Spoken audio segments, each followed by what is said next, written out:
Hey, I'm Hector, your host with the Breaking Through podcast. Breaking Through is a compelling and inspiring topic focused podcast that takes you deep into the lives of individuals who have overcome immense challenges and obstacles to achieve success. Each episode is featured with a different guest who shares their personal journey in resilience, determination, and perseverance and hope. Listeners will hear stories about individuals who face poverty, addiction, trauma, secrets, sexual abuse, disabilities, and other hardships who have managed to resolve and raise above their circumstance. Through candid interviews and heartfelt conversations, our guests will share the stories, their mind shift, and support system that help them navigate through the difficulties and ultimately change their life for the better. So we understand that no matter how successful, how happy, how wonderful, or good of a person you are, young or old, no one escapes the human experiences. We've been shaped by our past, and everyone, no matter who you are, has gone or is going through something. And many of us tend to hold on to our pain and our past and our secrets. So we put this together to serve as a safe space where people can share safely about themselves, their experience, their strength, and their hope. This is about personal experiences and how we try to work on ourselves to improve and get better mind, body, and spirit. Again, this is not a religious program and we do not offer advice, only suggestions. So, what I want to do now is just give you a recap of last week when we had Joe Bataan. That's the king of Latin soul. He's known by Subway Joe, Boogaloo Mr. Boogaloo, uh, and many other names. But his story is a fascinating story. He was a counselor at a juvenile detention center where I happened to be a client of when I was a juvenile myself. And not only was he there when he was a kid or a teenager, but as an adult, he went back to work as a counselor. And so we shared some stories and we got to know each other and we developed a relationship. He also had been through the prison system, as I have, and he came from Spanish Harlem. Now, his situation, it's a little different in the aspect that he had a crisis identity. He wasn't sure what he was. He knew his father was African American and his mother was Filipino, but he was born in Spanish Harlem. So he always thought that he was a Puerto Rican, a Latino male. And so he developed this crisis, and he was dark skinned, so he wasn't sure. He learned to speak Spanish, he hung out, he was welcome, he was loved. And in fact, all his relationships were with, Latino women, Latina women, and males. Um, so he had to overcome that crisis of identity and surviving the life in Spanish Harlem that was mirrored in drugs and gangs because he also expressed that he was a gang member. And if you know back then, Spanish Harlem at that time was just off the chain. So it was an interesting interview with him. Uh, he's recorded multiple albums. He has gotten gold for one of his albums called Riot, and he's well known throughout the world. And of course, the music industry here in the United States. He's ran with a lot of influential people that became very famous later. And he's also acted in a movie with playing Nas the rapper, playing his dad in this movie. He worked with Jay Z and a couple other rappers, Pharrell. But he also talked about his influence, which was Smokey Robinson and Frankie Lyman, which happened to be from Washington Heights, where part of where I come from at one time. See, I was born in Brooklyn and raised in Washington Heights, which you guys know was the cocaine capital of the world, and then was, after coming out of the prisons, I went to the South Bronx, and the Bronx became my adult life, and that's where I spent most of my life at. So uh, we have an interesting culture out there. But nevertheless, it was a fascinating interview. He's also, because I'm an author, so him and I met, and I wanted to meet him. Obviously, he was a guy that I knew his songs. I sang them. We sang him in the prisons, and everybody knew who this guy was. But I didn't really know who he was, and I didn't remember him from the Spofford Correctional Facility. I just knew his songs. I didn't know he was the guy I met, Joe Bataan. And so after I became an author, I decided that I really wanted to meet this guy. And through a mutual acquaintance, a meeting was set in Spanish Harlem. And that's where we exchanged autographs. I gave him my book. And we talked about helping him work on his book, which he never called me back for it.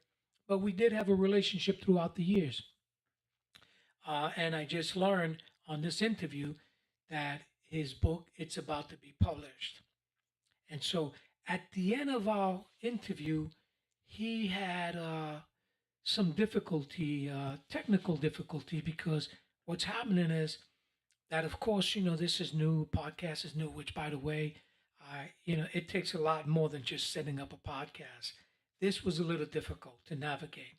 And not having that experience, I had to learn some things as I went along. And so what he did was we had him on his computer, which was fine. But I mean, I think he kept looking up, and I kept telling him, Joe, you're looking up. I'm seeing the ceiling of your house. Get centered. And so what happened is that he decided to put it on his phone. He says, okay, let me use my phone. And what I didn't realize then, or I didn't know, I learned now, that if you're on your computer and you have a device as though a mobile cell phone, uh, you cannot have that volume up. You have to turn the volume all the way down. Preferably just have one, either the laptop, your computer, or your mobile device, because it creates a lot of interference. And so one of the DJs told me, "Yeah, that's right," because I remember when I was working at the radio station, I would always have to tell people to lower the volume on their phone or on the radio because of the interference. So we learned that. So what happened is that we were having that issue with him, and I really didn't know why. So we cut the interview short, and I talked to him on the phone thereafter. So we learned that his book is coming out, and there was some things that we didn't get to finish, and we talked about him coming back on the show. So hopefully somewhere in October we'll get him back to talk about his book, which is obviously a lot of stuff in there that we didn't discuss. He didn't open up to it, so I didn't want to ask those questions. Yet I was eager to, but I was just very careful. Uh, I don't want to offend him or anyone else for that matter. And we didn't discuss uh, that line of questions that I would be asking him. So his book is coming out. I want to read his book. I want to bring him back. And I want to talk about the things that we talked about on the phone after the interview. We cut it off. And there's this other guy called Ralphie Pagan that I love his music. Uh, I mean, he is Latin soul, all English, some Spanish ballads, but mostly English, just like Joe Bataan. And they came up in the same era, uh, but his music is phenomenal. I mean, this was great, great stuff. And these were the pioneers of that. These two guys were the ones that were doing that Latin soul stuff. They started this. And so I asked them about Rafi Pagan. Did he know him? And apparently they were great friends. They were best of friends. They shared lyrics, they shared ideas, uh, and they shared gigs.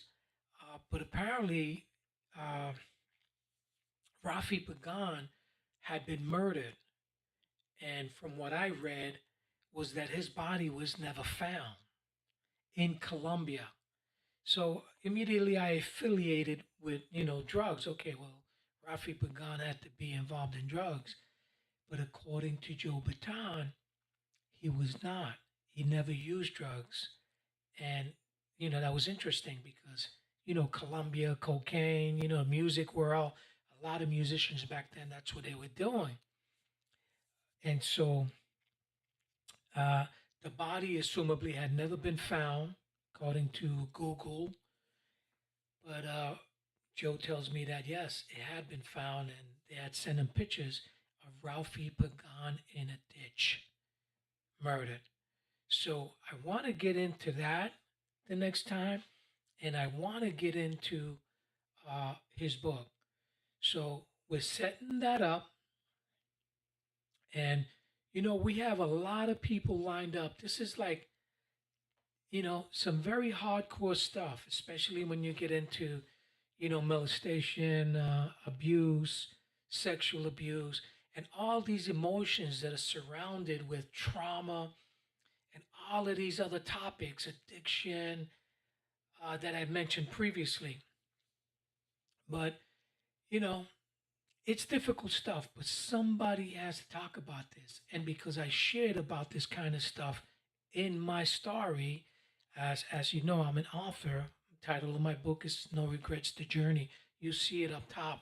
The fancier cover is the clean version. Some additions were added, including a last chapter. And the other version, it's the raw, uncut version, which a lot of people like. It's just raw, raw, raw. But in there, I talked about, me being molested as a child. And that was never easy for me to discuss. I couldn't talk about that. And so I wore that mask that held me hostage all my life. So what happened in the interim is, I was growing up confused and I started to get into drugs just to mask my feelings, my emotions, and give me that bravery that I was seeking. Because, I didn't realize that I was an insecure kid. So I hid behind, that gangster image, the gangs, the drugs, the fighting, and that lifestyle, chasing paper. So I always said, if the drugs don't get you, the lifestyle will. And so I was caught in that grip, but didn't realize that what I was doing was running. I was wearing that mask. Every time I experienced an emotion, I had to numb it, by either sex or women. Pardon me, drugs. And so that caused the little child, confused, insecure, child that was still wounded, to continue running. Never been able to deal, never been able to face. And so when I went into the prison system, juvenile, I come from that whole deep background of group homes all the way up. So my whole life has pretty much been in incarceration and trying to reform me, which was a big challenge for the correctional system, any one of those facilities. And so in there, it became a different story. And so the mask became bigger, deeper, and more of them. Different characters, different pretense, different masks. And so these things are not easy to talk about. And so knowing firsthand what it does to the human psyche, it was just too difficult to get out of and try to reveal some of the stuff. So some of these conversations that we're having are really deep and profound stuff. Me, I had to address this stuff through therapy, counseling, and of course, a lot of work on myself. But the topics are deep, and we're going there, folks. We are going there. We are getting naked. We are dropping the mask, which, I still tend to pick up and sometimes don't even know I have it on. But it's that time. It's time now to put our demons to rest. What is shared in the light won't grow in the dark. So let's go on this journey together, a journey of revelation and discovery, healing and hope. Because a lot of these folks are still raw, but we got a lot of professionals coming on. I mean, we're talking about therapists, attorneys, cops, authors, counselors, rape victims themselves, and people that have been molested, addicts, families of addicts, excuse me, and mental health professionals, musicians that we just had, actors, producers, some DJs, and all sorts of people that have lived through the horrors but have overcome. We're talking about from Gen Y to Gen Z to Gen X. Everyone has a story. This is going to be difficult stuff to talk about. But remember, don't take your secrets to the grave. How we make a difference in our lives and the lives of others is what matters most. So let go and free yourself. And this will be a safe platform to share. And if you have a story and you like to share and come on the show, this is a platform for you. Because listen, this is your platform.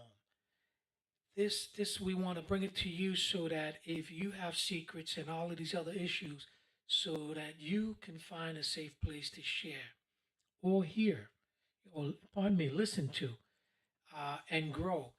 Because I strongly believe that we all have a purpose, and so I'm discovering mine, and I want to bring you this podcast. So it's part of my journey, part of my story, part of my purpose to help others individuals that have been stuck and are still hurting and suffering.